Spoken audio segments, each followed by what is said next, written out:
योग वशिष्ठ महारामायण सुनते रहने के लिए हमारे चैनल को सब्सक्राइब करें और बेल आइकन जरूर दबाएं।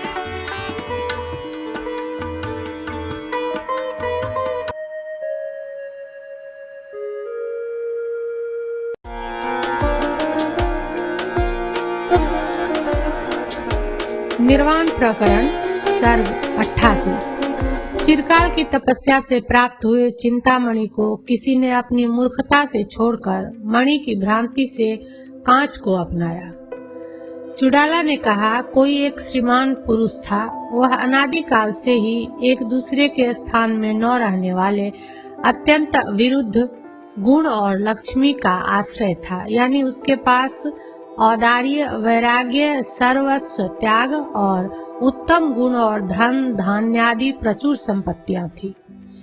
संसार में गुण और संपत्ति दोनों का एक ही स्थान विरल रहता है। जहाँ गुण रहता है वहाँ संपत्ति नहीं रहती, और जहाँ संपत्तियां रहती हैं वहाँ गुण नहीं रहते।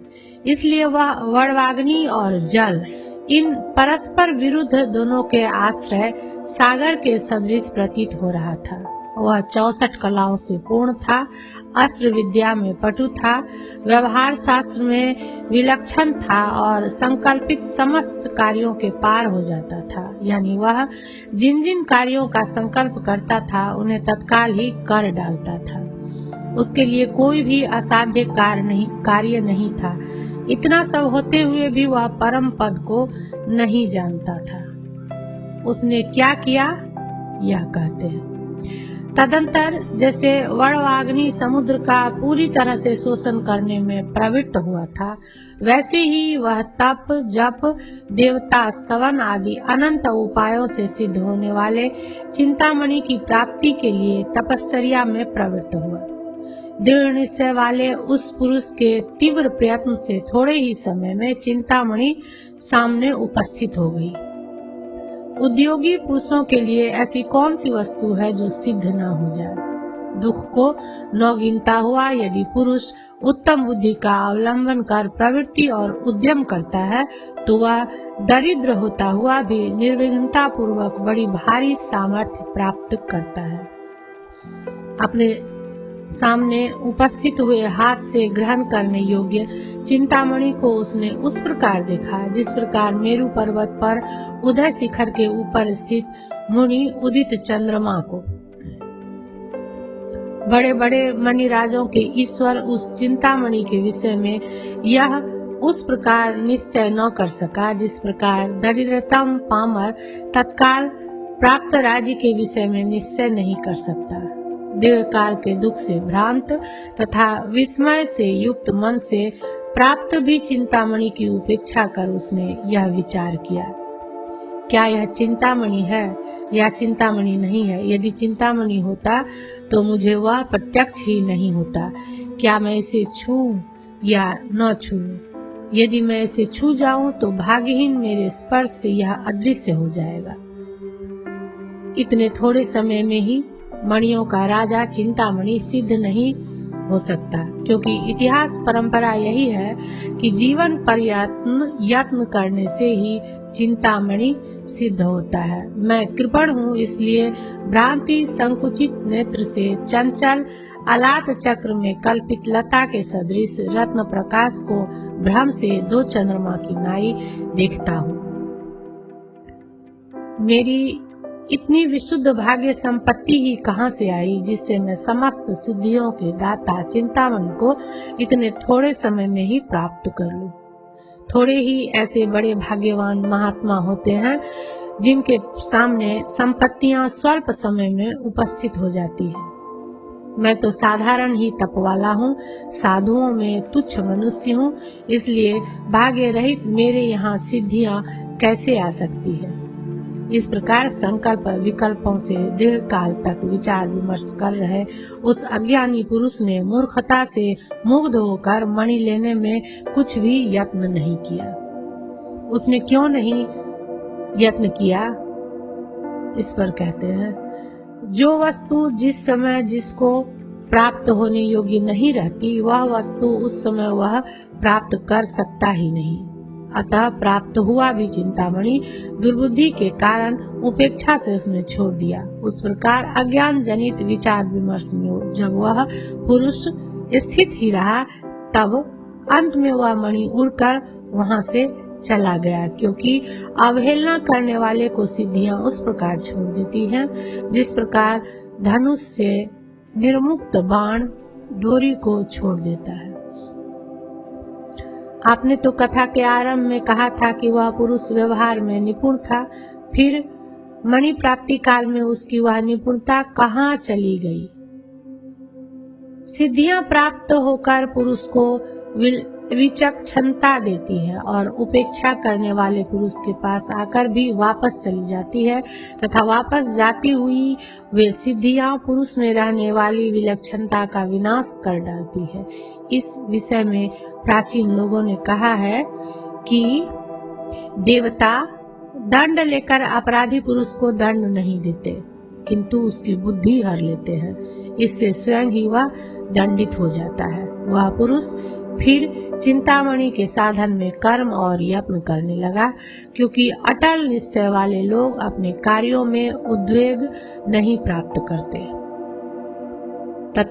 तदंतर चमकीले रूप से युक्त अखंडित कांच का एक टुकड़ा उसने देखा। वह टुकड़ा परिहास में तत्पर वंचक अलक्षित सिद्धों ने उसके सामने रख दिया था। यही चिंतामणि है, ऐसा निश्चय कर उस अज्ञानी पुरुष ने उसमें उपादेयता जान ली, क्योंकि मोहग्रस्त अज्ञानी मिट्टी को सोने के रूप में देखता है।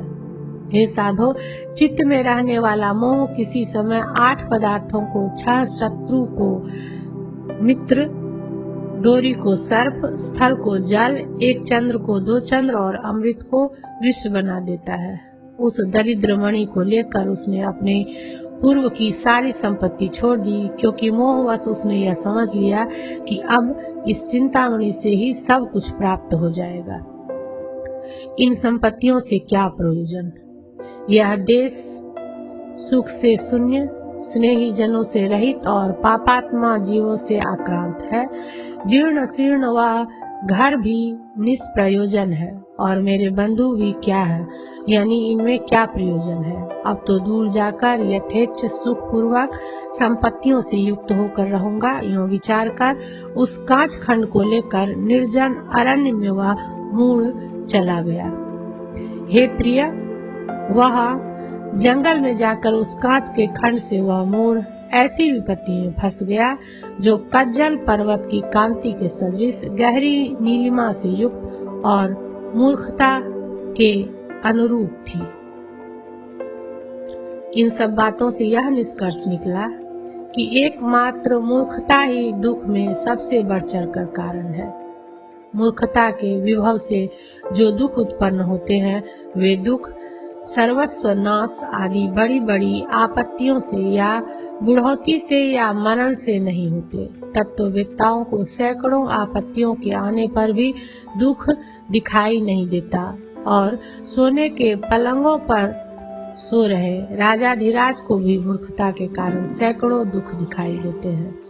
इससे संपूर्ण आपत्तियों के सिर पर एकमात्र मूर्खता उस प्रकार अवस्थित रहती है जिस प्रकार पुरुष के सिर पर काला केश जाल।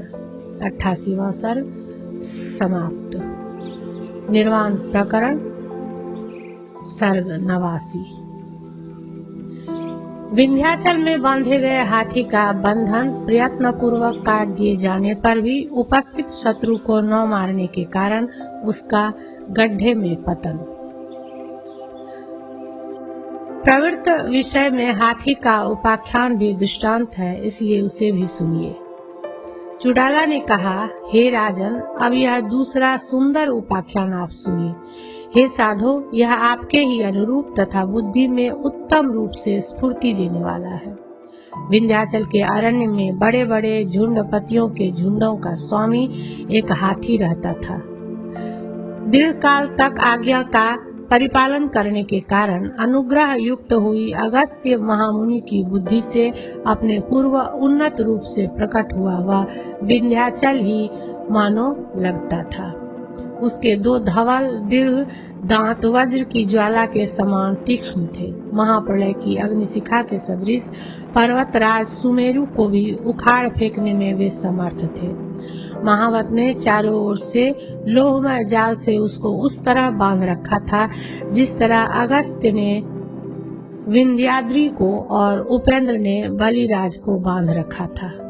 लोह जाल से बांधा गया तथा अंकुश आदि शस्त्रों से गणस्थल में पीड़ित किया गया वह हाथी बड़ी यंत्रणा को प्राप्त हुआ और धीर उस हाथी ने वह व्यथा प्राप्त की जो महादेव जी की वाराग्नि लगने पर त्रिपुरासुर ने प्राप्त की थी। दूरी के कारण उसका शत्रु महावत उसे नहीं देख रहा था।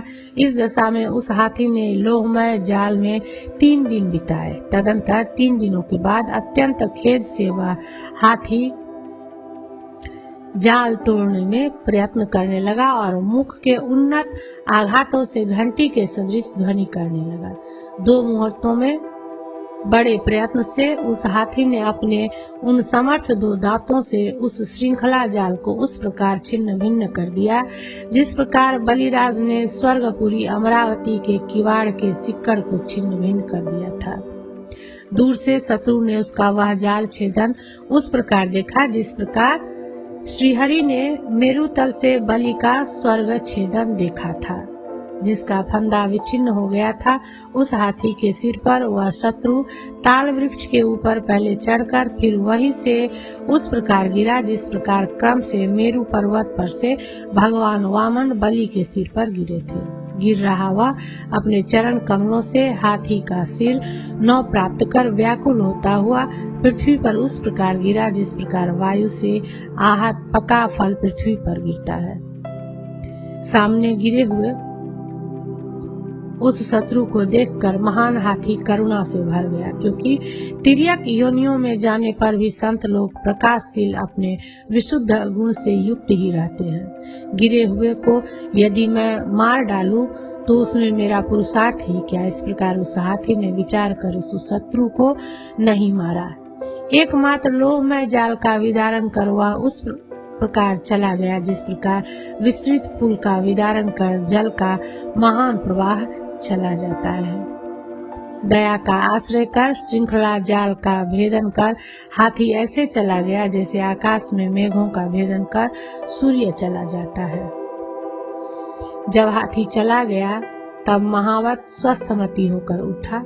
उसकी व्यथा हाथी के साथ साथ ही दूर भाग गई।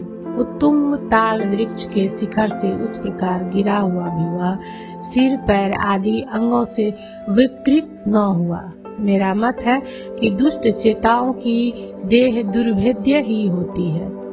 वर्षा काल में मेघों की नाई, कुकर्मों में असत पुरुषों का बल बढ़ता है। वह पैरों से चलने में अत्यंत उत्साही था। हाथी का शत्रु वह महावत अपने उपायों में निष्फल सिद्ध हुआ। उसके हाथ से हाथी चला गया। वह उस प्रकार दुखी हुआ जिस प्रकार हाथ में निधि के आकर चले जाने पर व्यापारी वैश्य दुखी होते हैं। अंत में बहुत परिश्रम से वह अरण्य में झाड़ियों में छिपे हुए हाथी का उस प्रकार अन्वेषण करने लगा जिस प्रकार खा जाने के लिए आकाश मंडल में मेघों से छिपे हुए चंद्रमा का राहु अन्वेषण करता है। बहुत काल के बाद युद्ध भूमि से मानो निकला हुआ किसी एक जंगल में स्थित वृक्ष के नीचे विश्राम कर रहा वही गजेंद्र उसे फिर मिला। तदंतर जहाँ वह हाथी खड़ा था वहीं पर समीप में अनेक गज लंपट जनों से युक्त उत्तम गड्ढा खोदने की राज सामग्री से उस महावत ने गज बंधन में समर्थ चारों ओर गोल जंगल में गड्ढे का निर्माण किया। वह ऐसा लगता था मानो भूमि में ब्रह्मा जी द्वारा निर्मित सर्वाधिक व्यापी घोल समुद्र हो। उस वंचक महावत ने उस गड्ढे को कोमल लताओं से उस प्रकार ऊपर से ढक दिया जिस प्रकार शरत काल शुभ्र मेघ पटल से आकाश को ढक देता है। कुछ ही दिनों के अनंतर वन में विहार कर रहा वह हाथी शुष्क सागर में पर्वत की नाई उस गड्ढे में गिर गया। गज रूप रत्न के आश्रय तथा पाताल तल के सदृश अति भीषण वलयाकार कुएं के शुष्क सागर जैसे गड्ढे के नीचे भाग में इस रीति से पुनः उसने उस हाथी को सुदृढ़ रूप से बांध दिया, जो आज भी बलि के सदृश भूगर्भ में दुखपूर्वक अवस्थित है। यदि पहले यह हाथी अपने सामने गिरे हुए शत्रु को मार डालता तो कूप बंधन रूप दुख प्राप्त नहीं करता। इसलिए बुद्धिमान पुरुष को इसी समय शास्त्रीय पुरुष प्रयत्नों से दुखोत्पादक बीजों को दूर कर आगामी काल का शोधन करना चाहिए। मूर्खता के कारण जो पुरुष वर्तमान समय में शास्त्रीय क्रियाक्रमों से भविष्य काल का शोधन नहीं करता, वह विंध्य गज के सदृश दुख पाता है। जब तक सब दुखों का मूल अज्ञान नष्ट नहीं होता, तब तक सैकड़ों प्रयत्नों से किया गया दुख विनाश भी व्यर्थ ही है। मैं श्रृंखला बंधन से निर्मुक्त हो गया, इस बुद्धि से संतुष्ट हुआ हाथी दूर भाग जाने पर भी फिर अज्ञान के कारण बंधन में पड़ गया। मूर्खता कहाँ बाधा नहीं पहुँचाती, अर्थात सर्वत्र बाधा पहुँचाती है। इससे अज्ञान ही मूलभूत बंध है, उसकी निवृत्ति अद्वितीय आत्म तत्व ज्ञान से ही होती है, यह दिखलाते हुए उपसंहार करते हैं। हे महात्मन, सदा बंधन शून्य भी मैं बद्ध हूँ। इस प्रकार की चित्तगत मूर्खता को ही आप सबसे बढ़ा चढ़ा बंधन समझिए। अतः उससे विमुक्त होने के लिए आत्मा से उत्पन्न आध्यात्मिक आदि समस्त तीनों जगत को आत्मस्वरूप ही समझिए। इस तरह समझ जाने पर आत्मातिरिक्त किसी वस्तु के न रहने से पुरुष नित्य मुक्त हो जाता है। जिसे इस तरह का ज्ञान नहीं है और जो मूर्खता में ही अवस्थित रहता है, उस पुरुष के लिए तो स्वयं आत्मा ही तत्काल समस्त बंधनों के बीजों की भूमि हो जाती है। 89वां सर्ग समाप्त।